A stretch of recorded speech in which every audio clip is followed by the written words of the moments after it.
কোরবানির কারণে আমার অটোমেটিক ভাবে আদার দাম বেড়ে যাবে, বুঝছেন? তো 200 কেজি 6 লাখ টাকা ইজি। গাছে সার দেওয়া লাগে না, এর গাছে পানি দেওয়া লাগে না, আপনার এই গাছের রোগ বৃদ্ধি খুব কম, মানে একটা কারণে রোগ বৃদ্ধি কম, ওই যে শক্তি বেশি, এই কারণে রোগ বৃদ্ধি কম। আমি বেসন বিক্রি করছি 4 লাখ টাকার, এই যে আদাগুলো দেখতেছেন না আপনি, 4 লাখ টাকার বেসন কিন্তু আমার বিক্রি হয়ে আছে, অলরেডি বুকিং হয়ে আছে। আমার দেশি আদা যদি 1 বস্তা লাগান আপনি, আপনার হবে হচ্ছিল 1 পোয়া হাফ কেজি, 1 কেজি খুব কষ্ট হয়। আর এই সেম বস্তা লাগাবেন, এটা হবে আপনি হচ্ছিল 2 কেজি, 2.5 কেজি, 3 কেজি। ওই যে এবার ইনশাল্লাহ একটা লিচুর বাগান লিচু আমি 7 বিঘা, আল্লাহ যদি বাঁচা রাখে আমাকে দেখবেন, এই সাইফুলের সামনে সাইফুল থাকবে না, সাইফুল সাহেব হবে তখন, সাইফুল মনে করেন সাহেব হবে ভাই, কি জানি আপনি কি বলবো, আল্লাহ যেন আপনার আশাটা পূরণ করেন। 7 বিঘে বই লিছি, যদি আমি 50,000 বস্তা তো লাগান টার্গেট করছি ইনশাল্লাহ। শিক্ষিত হয়ে হবে কি আপনি চাকরি মানুষের দ্বারা চাকরি করবেন, আপনি 5 জনের চাকরি দিবেন, করলে সফলতা হবেন, লজ যাবে যাই, 1 লাখ যাবে, 5 লাখ যাবে যাই, ইনশাল্লাহ সফলতা একদিন হবেন। আর এর আদা কোনো লস নেই, গ্যারান্টি আমি সাইবুল লিখে দেবো, স্টেম মানে 500 টাকা স্টেমের মানে সই দিয়ে দেবো। আপনি কিন্তু শুরু করেছিলেন 8 বস্তা আদা দিয়ে, জি জি, এখন আপনার 2000 বস্তা, 2000 বস্তা আদা, আগামীতে পরিকল্পনা 50,000 বস্তা, 50,000 বস্তা, 50,000 বস্তা।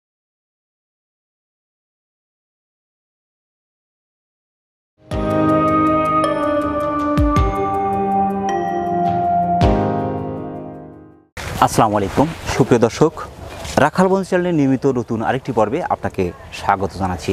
প্রিয় দর্শক, এই মুহূর্তে অবস্থান করছি তারাস উপজেলার ধামাইশ সবুজপাড়া গ্রামের তরুণ উদ্যোক্তা সাইফুল ভাইয়ের আদা চাষের জমিতে। দর্শক, অনাবাদি পরিত্যক্ত জায়গায় বস্তায় আদা চাষ অনেকটাই লাভজনক। বিস্তারিত থাকছে আজকের এই পর্বে, আশা করছি পুরো ভিডিও জুড়ে আমাদের সঙ্গে থাকবেন। আজকের প্রতিবেদনে পুরো সময় জুড়ে থাকছি আমি মোহাম্মদ ফরহাদ হোসেন, আর ক্যামেরায় থাকছে আরিফুল ইসলাম আরিফ। তাহলে দর্শক চলুন আর দেরি না করে শুরু করা যাক। আসসালামু আলাইকুম। ওয়ালাইকুম আসসালাম ভাই। সাইফুল ভাই কেমন আছেন আপনি? জি জি ইনশাল্লাহ আলহামদুলিল্লাহ, আমরাও আল্লাহ পাকের মেহেরবানির মধ্যে আছি। এত ভালো লাগছে, বিশেষ করে বস্তায় আদা চাষ দেখে মনটা ভরে গেল আর কি, মাশাআল্লাহ। আমার জানতে কিন্তু খুবই ইচ্ছে করছে সাইফুল ভাই, আপনি আদা চাষের সাথে সম্পৃক্ত হলেন কিভাবে? এই ইউটিউব দেখি আমি মাঝে মাঝে, তো দেখি আমি সবাই বস্তার মধ্যে আদা চাষ করছে, তো আমি বস্তার মধ্যে আদা চাষ করা দেখে ভাবলাম আমিও দেখি, তো চেষ্টা করি পারা যায় নাকি। তো ওনার সাথে কথাবার্তা বলার পরে মাশাআল্লাহ সে যেভাবে বললো, তাতে তারা 100% আমি বুঝলাম যে আসলে লাভজনক। বস্তা সংগ্রহ করেন কোথা থেকে? বস্তা আমি ঢাকা থেকে পাইকারি রেটে কিনছি, 5 টাকা পিস বস্তা, 5 টাকা পিস বস্তা, পার পিস 5 টাকা। মোট কত বস্তা আদা আছে এখানে? এখানে 2000 বস্তা আদা আছে। 2000 বস্তা? 2000 বস্তা। এই প্রথমে রিস্ক নিয়ে ফেলেন যে 2000 বস্তা? না, এর আগে 8 বস্তা লাগাইছিলাম, তার কথা শুনে 8 বস্তা লাগাই দেখলাম যে মূলত কেমন হয়। ওটা কেমন হয়েছিল? তো প্রতি বস্তায় ইনশাআল্লাহ 2 কেজি আদা পাইছি আমি, 2 কেজি 200 গ্রাম 100 গ্রাম। 8 বস্তাতে? 8 বস্তাতে। 8 বস্তায় প্রতি বস্তায় 2 কেজি করে পেয়েছিলেন? 2 কেজি উপরে। 2 কেজির উপরে? 2 কেজি উপরে পাইছি মাশাআল্লাহ। এই 8 বস্তা থেকে মোটামুটি একটা ধারণা নেওয়ার পরে জি জি 2000 বস্তা একটা রিস্ক নিয়ে ফেললেন? জি 2000 বস্তা রিস্ক ইনশাআল্লাহ। এখন আদা রেজাল্ট আমরা যা দেখছি, দর্শক আপনারাও দেখতে পাচ্ছেন, খুবই চমৎকার। আপনারা দেখছেন আমার কৃষি অফিসার একটা সাইনবোর্ড দিছে, কৃষি অফিসাররা আইছে, আবার আগের গুলো দেখেও আমি এবার বসতেছি যা, তো ইনশাআল্লাহ এই বছর আরো ভালো হবে। অতিরিক্ত বৃষ্টির কারণে একটু কম হবে, কিছু কিছু বস্তা আমার মার গেছে, দেখছেন নাকি আপনি ওই সাইডে। এটা কোন জাতের আদা চাষ করছেন? এটা হচ্ছিল আপনার হাইব্রিড চায়না আদা। চায়না আদা বাংলাদেশে ফার্স্ট উদ্যোক্তা আমি সাইফুল নিজেই। এর আগে এত বড় সড়ো করে কেউ এই চায়না আদা করে নাই, কোনো কৃষকই করে নাই, কোনো কৃষক করে নাই। এই প্রথম আপনি শুরু করছেন চায়না আদা? ফার্স্ট। কি বলবে, শক্তির মানে তুলনা করা যাবে না। এর গাছে সার দেওয়া লাগে না, এর গাছে পানি দেওয়া লাগে না, আপনার এই গাছের রোগ বৃদ্ধি খুব কম, মানে একটা কারণে রোগ বৃদ্ধি কম, ওই যে শক্তি বেশি, এই কারণে রোগ বৃদ্ধি কম। আর আমার দেশীয় আমার এক মামা লাগাইছে, এই বছর লাগাইনি আমি, তার আমার কথা শুনে লাগাইছে, তা আমি যা দেখলাম মানে টেটে গাছ হয়েছে, দুর্বল গাছ। তারপরে সার মারছে, কিন্তু আমি দেখছি যে টাকা সার মানে তারা দিছে, এই সারের টাকা আমার খরচ যায় নাই। চায়না আদা এই বীজটা কোথা থেকে আপনি সংগ্রহ করলেন? এই বীজটা ওই যে আমি যে বলছিলাম ভিডিও দেখি, তো উনি অল্প করে লাগাইছে, অল্প পরিসরে। ওনার যা বললাম যে আঙ্কেল আমি খুব গরিব মানুষের ছেলে, খুব অসহায়, আমি তো গার্মেন্টস চাকরি করি, 10,000 15,000 টাকা বেতন, আমার কি হয়, কিছু হয় না। তো বললো যে বাবা তুমি চায়না আদা লাগাও, লাগানোর পরে যত টাকা খরচ যায়, তোমাকে যদি লস হয় আমি দেবো তোমার টাকা, ঠিক আছে?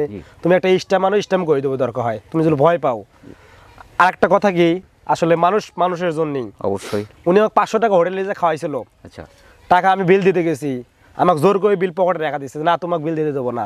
সে তারটা খাওয়ায় আমাকে বললো 100% গ্যারান্টি, ঠিক আছে তুমি লাগাও, বুঝছেন? সে তো লাগাইছে, সে তার তো বিশ্বাস আছে, আত্মবিশ্বাসটা হলো বড় জিনিস মানুষের, বুঝছেন? তো আমিও মানুষের পরামর্শ দিই, আপনি চায়না আদা বেশি করে লাগান। আমার দেশি আদা যদি 1 বস্তা লাগান আপনি, আপনার হবে হচ্ছিল 1 পোয়া হাফ কেজি, 1 কেজি খুব কষ্ট হয়। আর এই সেম বস্তা লাগাবেন, এটা হবে আপনি হচ্ছিল 2 KG, 2.5 KG, 3 KG, 2 KG, 2.5 KG, 3 KG করে নামছে প্রতি বস্তাতে। প্রতি বস্তা নামবে। প্রত্যেকটা বস্তা কিন্তু আমরা দেখছি যে একটু ছোট ছোট, অর্থাৎ হাফ বস্তা। বস্তা দেখাও আমি, দেখেন ওই সাইডে বস্তা আদার সুদনে, মানে বস্তা ফুলি উঠছে। জি, পুরো বস্তা আমি একটা বস্তা খুলবো আপনাকে আজকে সরাসরি, আমি একটা প্র্যাকটিক্যাল দেখাবো। একটা বস্তা আমি ওই সাইডে খুলবো, খুলে আপনাকে বস্তাটা আমি দেখাবো গাছের যে গ্রোথ আর গাছ মোটা কি। আপনি সেম টু সেম আমার গাছগুলো দেখেন যে মোটা পরিমাণ গাছ হয়েছে, সুস্থ সবল, মানে ওই যে ওই সাইড দেখেন, এই সাইড দেখেন, মানে যে পরিমাণ মোটা হয়েছে বুঝছেন। আমার দেশি আদার যে গাছ, মানে 3টের সময় একটা গাছ হয়েছে আমার, এটা এরকম বোম্বাই মূলার মতো হয়। আর একটা যে সর লেয়, ওই 1 সরের মধ্যে 1/2 কেজি, 1 পোয়া 3 পোয়া সম্ভব মাশাআল্লাহ। কিন্তু দেশি আদা কিন্তু তা না। আদা চাষ বা যে চাষি আমরা করতে যাই, সেখানে যদি মাটিটা সেই ফসল উপযোগী না হয়, সেক্ষেত্রে কিন্তু কোনো গাছই জন্মাবে না। জি জি, সুন্দর কথা বলছেন। মাশাআল্লাহ। তো সেই ক্ষেত্রে মাটিটা কোন ধরনের মাটি এখানে ব্যবহার করা আছে? এখানে মাটি আপনার বালু মাটি, মানে বেশি পরিমাণ লাগে আদার জন্য। বেলে দোআঁশ মাটি, বেলে দোআঁশ, খালি বালু হলে হবে না। আর বিশেষ করে যে এলাকায় একটু চিটকা আঠালো মাটি আছে, সেই এলাকায় আপনি পারলে পারে যে আমরা যে ঘর বোলাক দেই, ওই যে বালু আছে বালুগুলো মিক্স করে দিবেন, তাহলে মাটিটা ফাঁপা হবে। ঠিক আছে, এখন মাটিটা ফাঁপা লাগবে, ফাঁপা লাগবে। আপনার সরিষার ঢোঙ্গা আছে, অথবা সার আছে, অথবা কচু আছে, মানে জৈব জাতীয় পদার্থ জিনিস এই মাটির সাথে মিক্স করবেন। সার আপনার দেওয়ার কোনো দরকার নাই। যে টাকা আপনি 1 লাখ টাকা, 50,000 টাকা, 20,000 টাকা আপনি সারের বিষয়ে খরচ করবেন, সেই টাকা আপনি গোবরে দিবেন। গোবরে কিন্তু আপনি দেখা যায় 2 বছর কার্যকর আছে। জি, 2 বছর পর্যন্ত গোবর সারটা কাজ করে। মাশাআল্লাহ। আপনার গোবর সারটা কতটুকু পরিমাণ দেওয়া আছে? গোবর সার দেওয়া আছে প্রতি বস্তা আপনার 8 কেজি। 8 কেজি পরিমাণ গোবর সার দেওয়া আছে। 8 কেজি পরিমাণ শুধু খালি গোবরই আছে। আর মাটি কতটুকু আছে? মাটি আছে আপনার 15 কেজি। 15 কেজি মাটি আছে। 15 কেজি, 23 কেজি। আর 2 কেজি পরিমাণ ছাই আছে। ছাই চুল আছে তো ওইভাবে এত পাবেন না। জি, অটোমেটিক ছাই পাবেন কোথা থেকে? প্রত্যেকটা বাড়ি তো গ্যাস। জি জি, ওই জন্য আপনি করবেন, রাইস মিলে ছাই দিবেন প্রতি বস্তা 2 কেজি, 1.5 কেজি পরিমাণ। আসলে মূলত কিন্তু এগুলো কিন্তু বড় বিষয়টা। ছাই, গোবর সার, মাটি, আর কিছু পরিমাণ দানাদার বিষ, এটা একসাথে করে মিশিয়ে নেব। আপনি এত গোবর তো শুকাতে পারবেন না, সেই ক্ষেত্রে আপনি ভুঁয়ে থেকে বা কারের থেকে কাটিয়ে নিয়ে পারে আপনি জমি 4-5-10 দিন ফালাই দিলেন, দেওয়ার পরে টিলার দিয়ে ট্রাক্টর দিয়ে চাষ দিয়ে দিলেন, দেওয়ার পর অটোমেটিক মাটিটা প্রস্তুত হয়ে যাবে। এই মাটিটা বস্তাবেন 15 দিন 20 দিন পরে, তারপরে আপনি 3 দিন পরে 4 দিন পরে ওই বস্তার মধ্যে রোপণ করবেন। ঠিক 4 ইঞ্চি পরিমাণ গাড়ি দিবেন নিচে, 4 ইঞ্চি গাড়ি দিবেন। যদি একটা বৃষ্টি হয় তো ভালো, পানি দেওয়ার দরকার নাই। আর যদি 10 দিন 15 দিনের মধ্যে একটা বৃষ্টি হয়ে যায়, আর পানির কোনো দরকারই নাই। আদা লাগানো থেকে কয় মাস পরে ফসলটা উঠানো যায়? আদা মূলত হচ্ছে এটা বছরের আবাদ বুঝছেন। আদা আপনি 7 মাসে তুলতে পারবেন যদি আপনি বাজারে বিক্রি করতে চান। আর যদি পরিপূর্ণ বীজ বানাইতে চান তাহলে ভাই 10 মাস। অর্থাৎ আপনার লাগানোর পর থেকে দেখতে হবে গাছটা যতক্ষণ বেঁচে থাকবে ততক্ষণ আদাটা কিন্তু বাড়তি হবে না। আদাটা কিন্তু কাঁচা থেকে যাবে। যখন গাছটা মারা যাবে তখন আদাটা তুলে সেই আদাগুলো বাড়তি আদাই বাড়তি, মানে বীজ আদা, বেসন আদা হবে। বেসন আদা, এবং এই আদাটা কিন্তু ঘরে রাখাও যায় দীর্ঘ সময়। জি জি, অনেক দিন রাখতে পারবেন। কিন্তু চায়না আদা কিন্তু রাখা যায় না। জি, ওদের দেশে আদা এলে কিন্তু পচে যায়, অল্প তাড়াতাড়ি পচে যায়। এর কারণ একটাই, ওরা অল্প দিনে মনে করেন আদার রাখে। আবার ওই যে আনার সময় খালি পানি মারে, জাহাজে খালি পানি মারে। পানি মারার উদ্দেশ্য একটা কারণ কি, ওই যে মনে করেন বেশি হয়, নাহলে তো শুকায় যাবে। আর ওই কারণে আদা পচে যায়, থাকে না আদাটা। আর বাংলাদেশে কেউ লাগাবে পারে না আদাটা। আমাদের বাংলাদেশি আদাটা দীর্ঘ সময় কিন্তু শুকনোই থেকে যায়, ঘরেই থেকে যায়। কিন্তু এই আদাটা দীর্ঘ সময় ঘরে রাখা সম্ভব না। ওই কারণ একটাই আমি বললাম, যখন কার্বুত কইলি আনে, ধরেন 1 মাস, কোনো আদা 1 মাস লাগে আনতে, কোনোটা 1.5 মাস লাগে, কোনোটা 20 দিন লাগে। এই 20 দিন আনলে তো 20 দিনের মধ্যে শুকায় অর্ধেক হয়ে যাবে। তো ওরা যখন রেট করে মাপি দেয়, বাংলাদেশে এজেন্ট যারা আনে তারা তো লস হয়ে যাবে। তখন বাধ্যতামূলক করে কি, ওরা পানি দেয়। এই আদাটা বাড়তি হওয়ার পরে ঘরে রাখতে পারবেন, আপনি যতদিন খুশি রাখতে পারবেন, তাতে সমস্যা নেই না। এই আদার মধ্যে কি ধরনের রোগ ব্যাধিগুলো দেখায়? এই আদার কোনো রোগই হয় না। আমি দেখলাম, জাস্ট খালি বুঝলাম খালি ছত্রাকনাশক যে প্রবলেমটা, ওইটাই। অর্থাৎ আর কাণ্ডু পচা রোগ এক ধরনের রোগ হয়, যে পচে যায়, বস্তার থেকে গাছ পচে যায়, মাথা সব ঠিক থাকে কিন্তু গোড়া থেকে পচে যায়, বলে কাণ্ডু পচা। ঠিক আছে, এই একটা রোগ। আর ওই ছত্রাকনাশক পোকা টোকা তেমন নাই। এই 2টা রোগে আদার মানে মূলত। কাণ্ডু পচা রোগের জন্য কোনো কীটনাশক তো অবশ্যই আছে। ওটা ব্যবহার করছেন? হ্যাঁ, ওটা ব্যবহার করছি।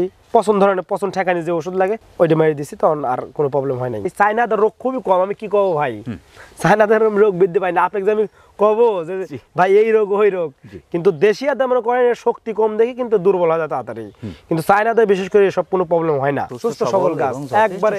আর গাছ দেখছেন ওয়েট কত ফিট দেন তো, একটা গাছ আমি 5 ফিট কয় ইঞ্চি লম্বা, 4 ইঞ্চি লম্বা দেন, দেখলাম 4 ফিট আমার করে সমান height পরে আছে। লম্বা হাইট হয়ে গেছে, জি। তাহলে কি বলবো 4 গাছের ফিট 4.5 ফিট করে হাইট কিন্তু আছে। দেশিয়াটা কিন্তু এটা নাই, ছোট ছোট গাছ হয়। ছোট ছোট হয়। জি। বীজ রোপণের পর থেকে এ পর্যন্ত শুধু এই দুটো রোগী দেখলেন? এই দুটো রোগী দেখছি। এ পর্যন্ত কতবার কীটনাশক ব্যবহার প্রয়োজন? আমি একবার দিছি 2 মাস পরে, আর একবার দিছি হলে 1 মাস পর, আর 15 দিন পর দিছিলাম 2বার। মোট আমি 5 বার 6 বার এই 1 বছরের মধ্যে স্পেস করছি 9 মাসের মধ্যে।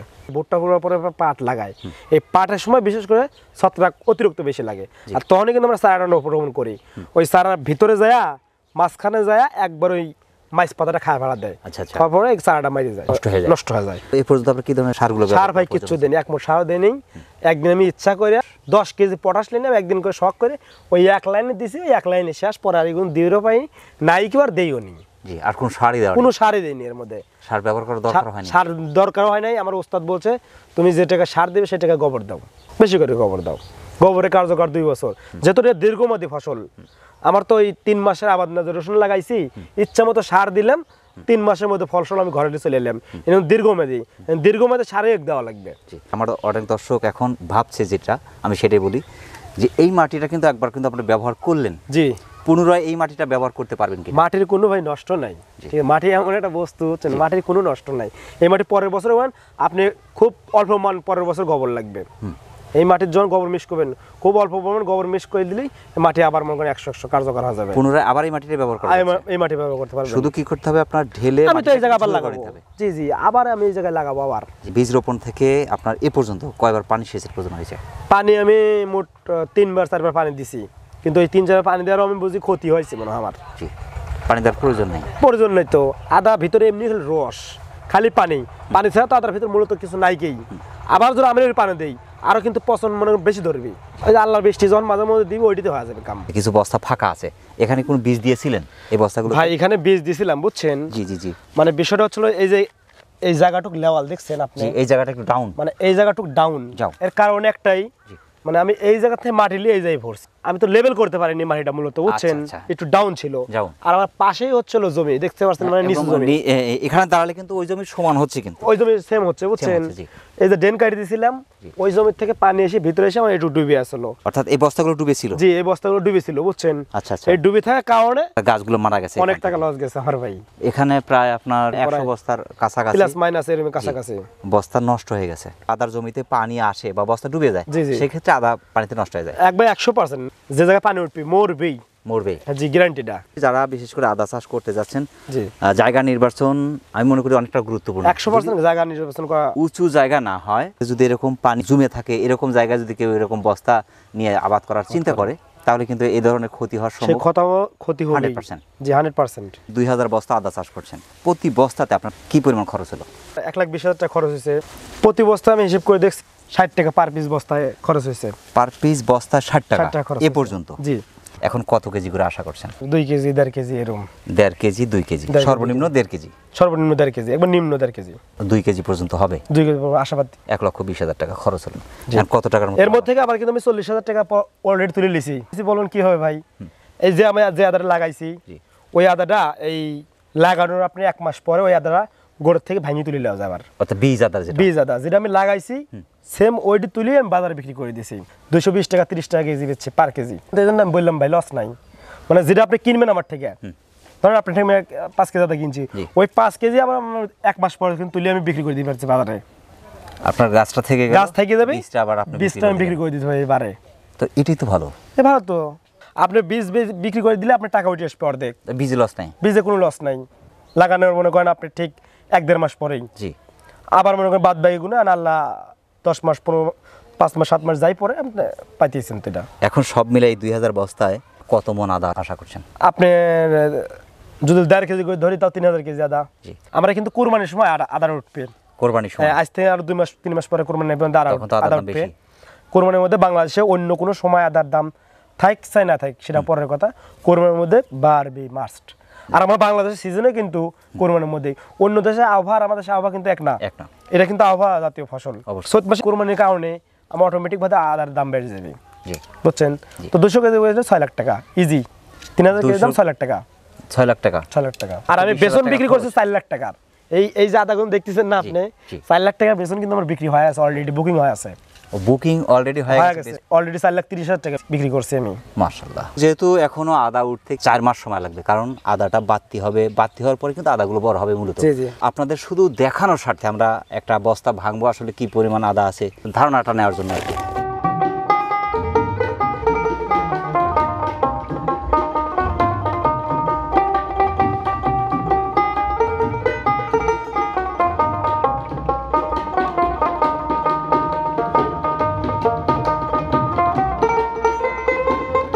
ইনশাআল্লাহ 1 কেজি প্লাস হবে। আপনারা দেখতেছেন নতুন উদ্যোক্তা যারা বিশেষ করে আপনার বস্তায় আদা চাষ এই প্রজেক্টে আসতে চাচ্ছে, জি, জি। তাদের একটু পরামর্শ দিতেন। তো আপনারা কেউ বেকার থাকেন না, আমি বেকার থাকছি, বেকারের যে কষ্ট হয় না আমি বুঝছি, আর এর কোনো পরিশ্রমই নাই। লাগানোর পরে যদি 10 দিন আমি যে বস্তাটা ভরছি এই পরিশ্রম, তারপরে মোটরসাইকেল আছে খালি পপা খালি ঘুরি আমি, কোনো আমার কাম নাই। আমি যদি দেখেন আজ যদি 5,000 বস্তা আমি আদা লাগাইতে পারি বা 10,000 বস্তা যদি লাগাইতে পারি, 50 লাখ টাকা মতো ইনকাম হয়। ওই যে এবার ইনশাল্লাহ এক লিচুর বাগান লিচি আমি 7 বিঘা, আল্লাহ যদি বাঁচা রাখে আমাকে দেখবেন, এই সাইফুলের সামনে সাইফুল থাকবে না, সাইফুল সাহেব হবে তখন। সাইফুল মনে করেন সাহেব হবে ভাই, কি জন্য আপনি কি বলবো, আল্লাহ যেন আপনার আশাটা পূরণ করেন। 7 বিঘে বই লিছি যদি আমি 50,000 বস্তা তো লাগান টার্গেট করছি ইনশাল্লাহ। তা বেশি আমার এবিলিটি আছে মানে লাগানোর মতন। কৃষি অফিসে লোন চাইবেন, লাগানোর পরপরই সাথে সাথে আপনাকে লোন দেবে। উদ্যোক্তা খুঁজে, কৃষি অফিসার স্যাররা খুঁজে উদ্যোক্তা, মানে এই আদার জন্য। কি জন্য? এটা মশলা জিনিস। আমার বাইরে দেশে বাংলাদেশের সরকার বাইরে ভ্যাট দিয়ে টাকা দিয়ে ট্যাক্স টোকেন দিয়ে আদা নিয়ে নিতেছে। আর আপনি যদি চায়না আদা লাগান তাহলে তো সরকার দরকার নাই আদা আনার, আছে দরকার নাই। এই জন্য সরকার লোনও দিচ্ছে আমাদের। ঢাকা সিটির অধিকাংশ লোকই তো এই চায়না দেখায়, হাইব্রিড দেখায়। এর কারণ কি, ব্যারেন্ডার সুইচ মারতেছে, গের আদা ফিনিশ হয়ে যাচ্ছে। আর আমার দেশি আদা কিন্তু খালি শুকলা। এই কারণে এই আদার প্রায় চাহিদা বেশি, আবার ফলনও হয় বেশি। আমি আরেকটা বিষয় আপনার সাথে যোগ করতে চাচ্ছি, বিশেষ করে যারা লেখাপড়া করেছে, চাকরি বাকরি খুঁজছে, অনেকের চাকরি হচ্ছে না, আমি মনে করি যে বসে না থেকে যদি এই প্রজেক্টটাও আসা যায়, কারণ কম টাকায় বেশি লাভ, এই ধরনের একটা প্রজেক্ট যেখানে পরিশ্রম খুবই কম। আমি তো বললাম বেকার থাকেন না, এটা খুবই লাভজনক ব্যবসা। আপনারা বিশ্বাস যদি না হয়, আপনারা অল্প কিছু লাগা টেস্ট করেন, ঠিক আছে? আর হাইব্রিড আদার যে এত গ্রোথ, গাছগুলো কি মোটা মোটা দেখছেন, একটা গাছ কি মোটা মোটা গাছ, ঠিক আছে? আপনি দেখছেন গাছ, দেখছেন আমার গাছ বস্তা ভরি গাছ, দেখছেন কয়টা গাছ আছে, 1টা 2টা 3টা 4টা 5টা 6টা 7টা 8টা 9টা 10টা 11টা 12টা 13টা 14টা 15টা 16টা 17টা 18টা 19টা 20টা 21টা 22টা 23টা গাছ এখনই বর্তমান আছে। তাহলে এখনই যদি 25টা যদি গাছ হয়, তাহলে এতখানি করে যদি আদা হয়, তাহলে 25 টুকরা আদা কতখানি হয় হিসাব করে দেন তো। আপনারা বেকার থাকবেন কি কারণে? শিক্ষিত হবে কি? আপনি চাকরি মানুষের দ্বারা চাকরি করবেন, আপনি 5 জনের চাকরি দিবেন, করলে সফলতা হবেন। লজ যাবে যাই, 1 লাখ যাবে 5 লাখ যাবে যাই, ইনশাল্লাহ সফলতা একদিন হবেন। আর এর আদা কোনো লস নেই, গ্যারান্টি আমি সাইবুল লিখে দেবো। স্টেম 500 টাকা স্টেমের সই দিয়ে দেবো। আপনি কিন্তু শুরু করেছিলেন 8 বস্তা আদা দিয়ে, জি।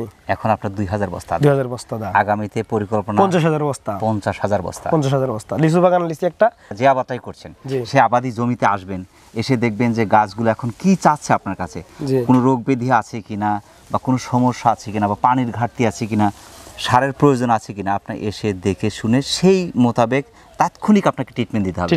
যদি একটু লেট করেন, ছত্রাকনাশক আক্রান্ত হয়েছে, আপনার পুরো মাঠ শেষ, পছন্দের সব গাছ শেষ হয়ে গেছে, আপনি কোনো পদক্ষেপ নেননি, সেক্ষেত্রে কিন্তু আপনার লস খাওয়া স্বাভাবিক। আপনি গাছ রোপণ করে ঘুমালেন, বাসায় গিয়ে 6 মাস পর আসছেন লোক নিয়ে, যে ভাই আমার এখানে 400 মণ আদা হয়ে গেছে, বিক্রি করে এসে দেখেন যে শুধু বস্তা পড়ে আছে, একটা আদাও নেই। হতে পারে, কিন্তু পারে, স্বাভাবিক। যে যেটাই করবেন ভালো করে জেনে বুঝে শিখে শুরু করেন এবং সেই জিনিসের প্রতি যত্নশীল হন, ইনশাআল্লাহ তাতে সফলতা অবশ্যই আসবে। জি অবশ্যই। তো সাইফুল ভাই, অনেক ব্যস্ততার মধ্যে কষ্ট করে আমাদের চ্যানেলে সময় দেওয়ার জন্য আমাদের চ্যানেলের পক্ষ থেকে আপনাকে অসংখ্য ধন্যবাদ। সেই সাথে আপনার এই কৃষি জীবনের উত্তর সফলতা কামনা করছি। বলতে পারেন আসসালাম। আপনাকে ধন্যবাদ। ওয়ালাইকুম আসসালাম। রাখাল বন্ধু যত দর্শক আছে সবাই করে আমার আসসালামু আলাইকুম। আপনারা ভালো থাকেন, চ্যানেলটা সাবস্ক্রাইব করে দিন ভাই, দয়া করে। প্রিয় দর্শক, আবারও সকলে সুস্বাস্থ্য এবং দীর্ঘায়ু কামনা করে আজকের মতো আমাদের সাইফুল ভাইয়ের আদার জমি থেকে বিদায় নিচ্ছি। সকলে ভালো থাকবেন, সুস্থ থাকবেন, আল্লাহ হাফেজ।